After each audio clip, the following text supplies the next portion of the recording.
Nandito nga pala ako ngayon sa dagat. Nakikita nyo naman sobrang ganda at blue yung tubig. At saka ang ganda ng bundok. Guys, may mga bako dito. May ginagawa yata dito guys. At dahil nandito na nga tayo ay hindi natin maiwasang hindi maligo. At talaga namang ang sarap maligo dito sa dagat. Talagang mangingitim na naman ako. At syempre dahil may ilog din dito ay dito kami nagbanlaw. Kasi dun sa dagat ay sobrang alat. Kaya dito naman kayo pumunta sa may dulo. Kasi merong ilog dito at ang sarap, ang lamig ng tubig. Pero yan talaga yung main purpose namin. Kumuha ng graba kasi tatambak namin doon sa may kusina namin. Kasi para hindi magpuputek. Ano po yung mga buko namin nakahilig sa pick up. Kinala namin kanina. Lilipat po sa van. Ito yung bukon. Guys, ito yung inihaw namin. At ito nga yung resulta nung inihaw namin. Nasunog. Pero bago ang lahat ng yan, ay ito muna ang mga nangyari dito. What's up guys? So, may lakad na naman kami today. Siyempre, nakapang bahay lang tayo. Pero bundok lang yung pupunta namin. Pupunta kami guys ng General Nakar, Quezon. Ngayon, sana uminit. Pero kanina pagtingin ko sa labas kanina medyo madilim yung langit. Pero sana naman ay uminit. Magbuulat kasi mahirap. So, let's go. Punta na kami. At sa hindi ko inaasahan, paglabas ko ay ang ganda ng sikat ng araw. At kinuha na nga rin pala ni Pam yung sasakyan. Yung pick up nga pala yung gagamitin namin kasi wala namang kaming ibang sasakyan dito kundi yung pick up lang. Si Pam nga pala yung magdadrive ngayon papunta sa Nakar at syempre tayo ay passenger lang. Alis na kami guys! At medyo blue yung langit. Bigyan tayo ng magandang panahon. Tama ko si Ama, si Pam, kaming apat. Di ba kasama si Joy kasi mamaling kayo sa tindahan yun. So paalis na kami. Let's go! At naglalakad na nga pala kaming apat papunta dito sa sasakyan. Sasakay na nga pala si Ama pati si Lolo Kap. Siyempre pati rin ako sasakay na nga rin. Paalis na po kami guys. Kalapit kami ni Ama. Nandiyan na ba si JJM? Nandiyan na po yata. Punta na kami ng General Nakar today. Si Pam po ang ating driver. At ako po ay passenger princess. Dito! Bye-bye! Dito bye-bye! Guys, palabas na po kami. Nasa loob po kami ng baryo. Wala pa po kami sa highway. Palabas na po kami. At yung langit ay medyo madilim. Sana ay uminit. Guys, nandito na kami sa meron pa siyang labas. Palabas namin ng highway. Pag natalo sa gobernador, nanalo pa pipis, congresswoman siya. Karamihan ganyan, may namang kandidato eh. Highway na kami. So let's go. Meron silang party list. Nabanggit ko nga rin pala sa Lolo Kap kanina na medyo malambot yung gulong namin. Kaya dumaan pala kami dito sa may vulcanizing shop para ipacheck yung mga gulong kung tama ba yung hangin. At tawa ng Diyos ay tama naman. Merong isang medyo kulang sa hangin. Guys, nagpa-vulcanize lang kami. Nagpapantay kami. Diyan na lang sa palengke ng ng Real. At yan tayo. Palengke ng Real. Okay, let's go. At kami nagpa-vulcanize lang. Pinapantay namin yung mga gulong na sasakyan. At let's go. Palis na kami. Sa bayan na kami. Sa bayan. At eto na nga, baon na nga pala kami sa bundok. Bali tatawid din namin yung nakikita nyo na bundok na yun. Pero mukhang maulan na. Pero sana naman ay maganda. At syempre nag-aahon na nga pala kami ng bundok. Talaga naman medyo malamig na dito at talagang mapag. So guys, naglulusong na po kami. Nasa Quezon na po kami. Bali ito, pababa na po kami ng Yabak, Quezon. So, pababa na po yung mga kalsada dyan. At nakita nyo ay puro bundok pa yung mga dinadaanan namin dito. Ayan. At yung puro curve po yan. Medyo nakakailo ng onte. At kung makikita nyo, napakaganda dito. Ayan o, yung place. Nasa taas kami ng pabundukan at maraming bahay dyan guys. Ayan. Bahay na tabi. Siyempre, pinagtitinda ng isda. At yung kalsada dito ay province na province talaga siya. Ayan o, nakita yung mga bundok. Tayong bundok yan. Guys, pababa na po kami ng bundok. So ayan po ang daan. Sinusundan ko kayo mga nakamotor. Yun na yan, nakita nyo ay pababa na yung kalsada. At mamaya ay dagat na po yung aming dadaanan. Magbabaybay na po kami ng dagat. Ayan, paliko-liko. Namiss lang talaga ako sa kagandahan nitong kabundukan dito sa Miami. Napakaganda, green na green. Talagang marirelax ka at napakaganda talaga oh. Diba? Talagang probinsyang probinsya. At syempre pababa na nga pala kami dyan at medyo malapit na kami sa may dagat. Real na po kami. Napindig na iyelo. Real na po kami, Real. Doon po po yun. Mga tindahan. Ayan. Palengke na po ito ng Real, guys. Nandito po ang mga tindahan ng isda. Mamaya na kayo bibili dyan. Pagbalik. Sige. Baboy. Katay. Ayan, may karne daw doon. So, tigil muna tayo. Bumaba na nga kami ng Lolo Cap kasi nakakita kami ng baboy kasi bibili kami ng baboy at mag-iihaw nga pala kami doon. Magkano kilo? 370 po. Medyo pasaya tayo sa mismo palengke ng Real. Sige ho. Sige, salamat po. Bumili nga rin pala ako ng uling kasi nakabili kami ng isda, mag-iihaw nga pala din kami. Kaya yun, bumili muna ako. Nato kuya. Thank you. Natin mabiling uling. Magkano po uling?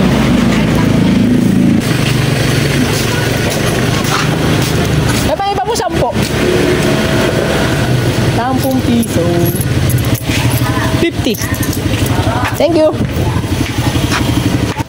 At dahil nakabili na nga rin pala ako ng uling at saka ng yelo ay pumunta na nga pala ako dito sa likod ng sasakyan kasi dito ko siya ilalagay. Nalagay ko yung yelo dun sa isda kasi yung isda ay na dun sa cooler.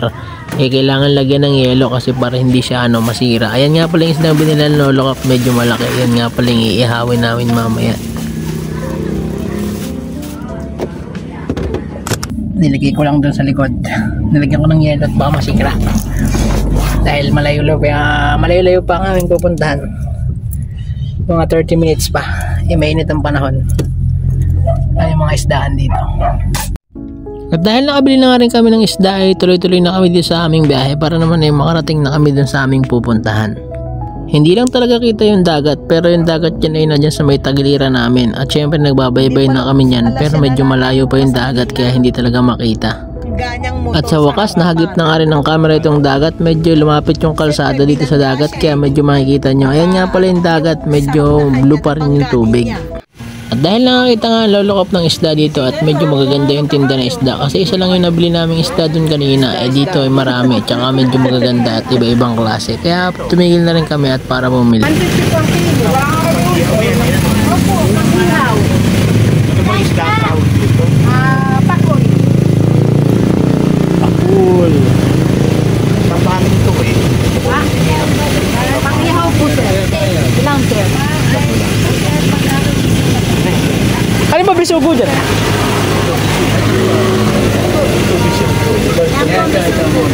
Sugo din po sir. So parehas pala yan. 350 po sir ang kilo. Sariwa-sariwa natin, kadadat niya. Galing saan yun? Ngiti muna kayo. Ngiti muna kayo. Mapapa-extra pa kita. Ngiti muna kayo, sama ka sa vlog ko. Sir ang kilo. Tumingin sir, yellow bean. Nakabili namin ng isda. Tingnan kami ng isda ulit. Yung matigas yung balahibo ay stainless case. Nag-aano yung... may balahibo. Ano ka? Nag-aano. Sabi ng mga lalaki, kaway kayo at nakabityo kayo. Ka na lang. Pero sama kayo sa vlog ko eh. Nandito kami guys sa palengke. Punta kami ng palengke ng Real. Bibili kami ng baboy na pang-ihaw. Ng palengke. Di ba one way tingnan mo? Tayo ng palengke. Guys, nandito kami sa loob ng palengke ng Real. Naghanap ko ng parking at ako'y bibili ng baboy. Bili ako ng baboy kasi kami ay mag-iihaw. So, pasok kami dito sa loob ng palengke. Palengke dyan, galiwa. Ano pa sa dulo? Ilan saglit pa ay nakakuha na si Pam ng parking kaya bumaba na ako para bumili ako ng baboy dito sa palengke. Ng Real. Palengke ng Real. Yan po. Magkano ang kilo? Nang yan po? 340. Ayaw. Ang ihaw ko, isa't kalahati. Kante. 340. Pami 400 doon. Ayaw po. Pangihaw. Kayo masyadong kamayan. Alam mo dyan? Yung wala po masyadong taba. Ito manipis naman. Manipis po. Manipis. Wala na rin pala dun.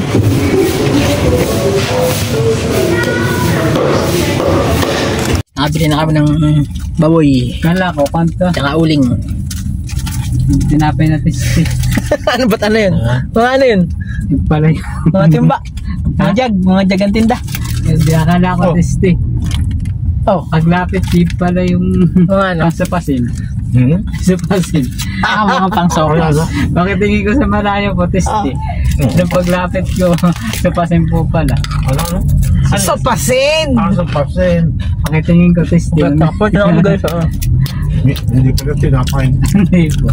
Dun sa ano, sa Nakar. Let's go. At bale, nakalabas na nga rin pala kami guys dun sa palengke. Dito na kami sa highway. Highway na nga pala to. Bale, papunta na nga pala kami ng Infanta Quezon. Kasi Infanta Quezon muna yung dadaanan namin bago kami makarating ng General Nakar. So, eto na kami sa highway. At medyo wala naman sasakyan at talagang napakalinis ng kalsada. At nandito na nga pala kami sa mismong bayan ng Infanta Quezon at nakikita nyo yung sign na yun, doon kami sa may kaliwa. Kakaliwa kami dun sa may kanto kasi doon na yung papunta ng General Nakar Quezon din. So bali ito na nga pala yung kalsada papunta doon sa bayan ng General Nakar. So nakikita nyo yung bundok na yan, yan ang bundok ng Sierra Madre, nakaharap yung kalsada at tuwid na tuwid nga pala yan at syempre malapit na rin kami. Pero bago kami dumating doon ay tatawid kami ng tulay na mahaba. Ayan po ang kanilang tulay. At ito po ang napakalaking ilog nila. Ay, mapakita ko sa inyo. Sabi Ayan nga pala ang ilog nila. Ilog nila yan. Ayan, diretso po ng dagat yung ilog nila. Napakalaki yan ang tulay. Ilog doon. Ayan. Ito yung bundok na yan. Yan po ang bundok ng Sierra Madre ba yan? Hindi yan. Sierra Madre yan. Sierra Madre. Ayan. Ito na po kami. Nasa arko na po kami ng General Nakar. Guys, pumunta muna kami ng Batangan. Barangay Batangan. Ito yung papasok sa Barangay Batangan. Ito, ibang sakay sa mga baba. Ito po yung baybay ng ilog ng, ng General Nakar. Ayan yung ilog. Napakalaki ng ilog. O, diba? Nakita nyo naman. Pag lumalaki yan, talaga namang solid. So, papasok kami dito. At yan ang bundok na mataas. Dito tayo. Gagaga tayo ng buko. Hello! Yung basurahan. Aga tayo guys ng buko. Kuhain naman yung buko dito. Isa po ba ang puso? Ano po? Isa ang puso. Ano po? Balik kaya na kami. Ngayon lang po ako dito. Guys, ito yung kakarga na yung buko guys. Dali namin doon sa may tabing dagat. Inaana namin. Guys, dito kami sa likod. Yay! May kasama ako. Tayo sa likod guys ng pick up. Malabas na kami.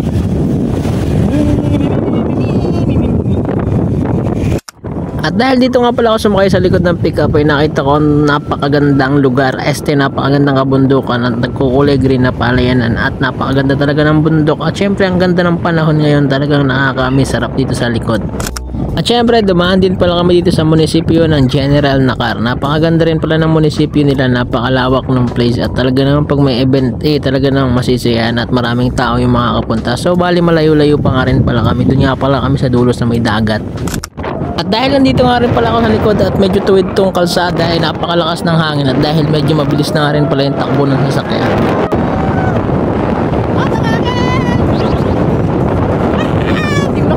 Putek, nabubuwing na ako. Dahil nakakita na naman ng Lolo Cop na nagtitinda ng isda ay tumigil na naman kami para bumili ng isda. Ay, binili natin kanina eh. Ano kayo ng isda? 80 po. Sakay po. Dalmonte. Ang isda? Sakay po. Ito yung binili natin kanina. Oo, yun po yung binili natin kanina. Dalmonte. Gano kayo? 140 po. Magkano po kailan to? 140. Kilo 15. Mas mura-mura pala dito. 250 sir. 250 dito. Dito na mustas.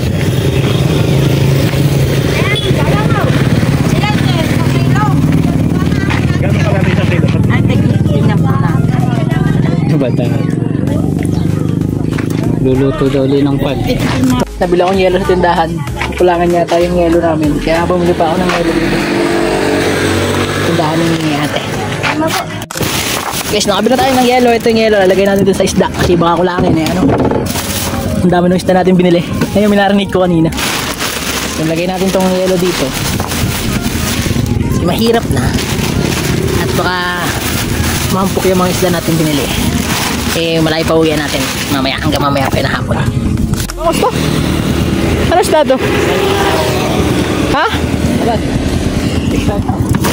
Isdang awan. Yan nga pala ang isdang awan. Hindi namin alam.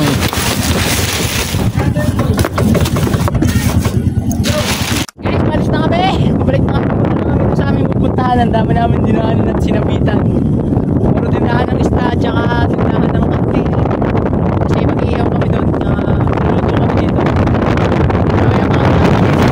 So bali dito na nga pala kami sa may papasok na kalsada. Medyo maliit lang ito. Papunta na nga pala yung dagat at medyo malapit na rin pala kami. So may nakalagay nga pala doon sa unahan na I love General Nakar. So yan na ya guys yung dagat. I love General Nakar. So nasa Nakar na po kami guys. At ito na po ang dagat.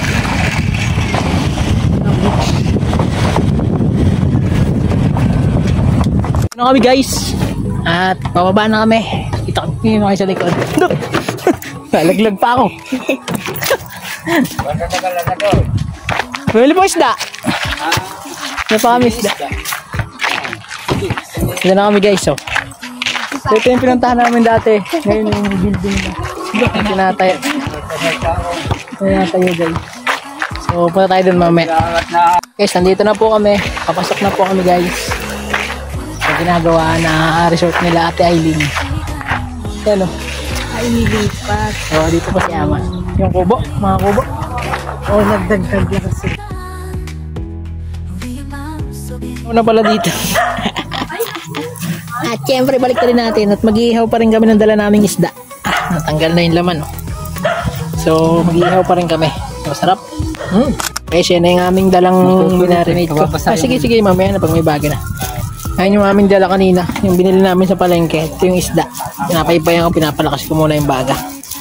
Para naman maihaw natin to at na makakain tayo tanghali na. Yan na guys yung ano. Yung binili namin na yempo. Binili ko pala sa palengke kanina. Ihawin na rin natin. Kasi kanina di pa nagbabaga yung bagay. Ihawin na natin para maluto na rin at na makakain na tayo. Magsasako pa tayo ng sasako pa tayo guys ng ano eh. Sarap. Guys, ito yung inihaw namin at ito na yung resulta ng inihaw namin. Nasunog. Sunog na inihaw. Lintok, malakas ng apoy. Ito pa guys yung inihaw ko isda. Nasunog pa to. Super lakas ng apoy.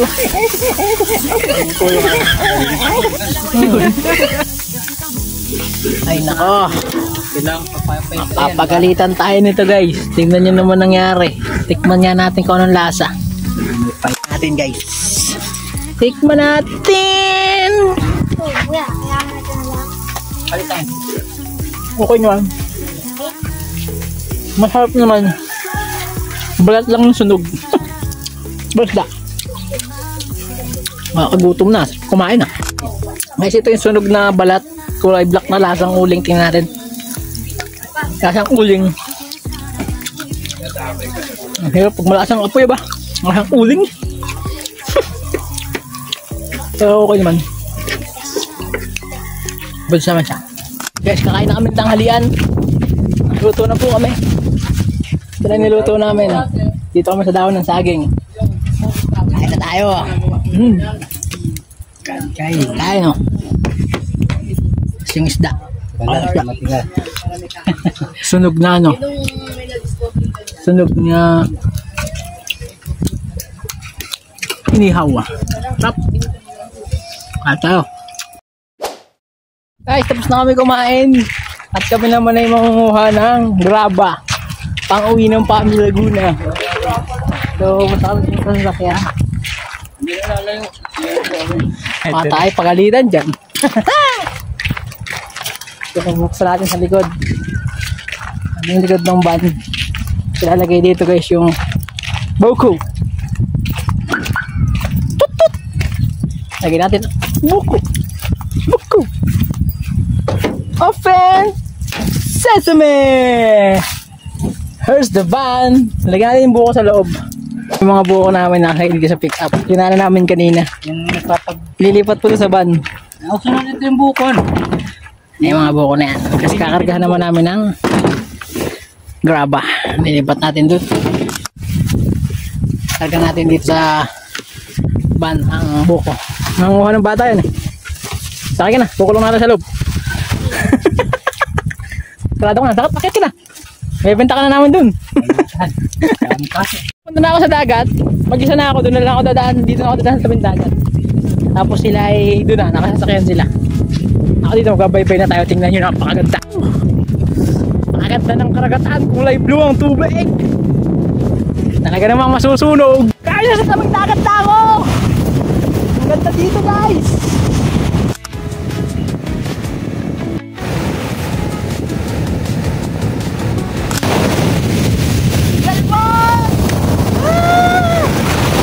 Naglalakad ako dito ngayon.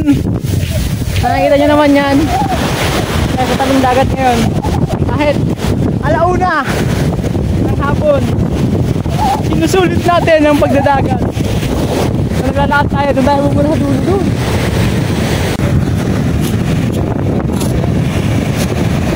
Ito yung kukunin namin na graba. Ito yung mga grabang kukunin namin. Saan pa yan?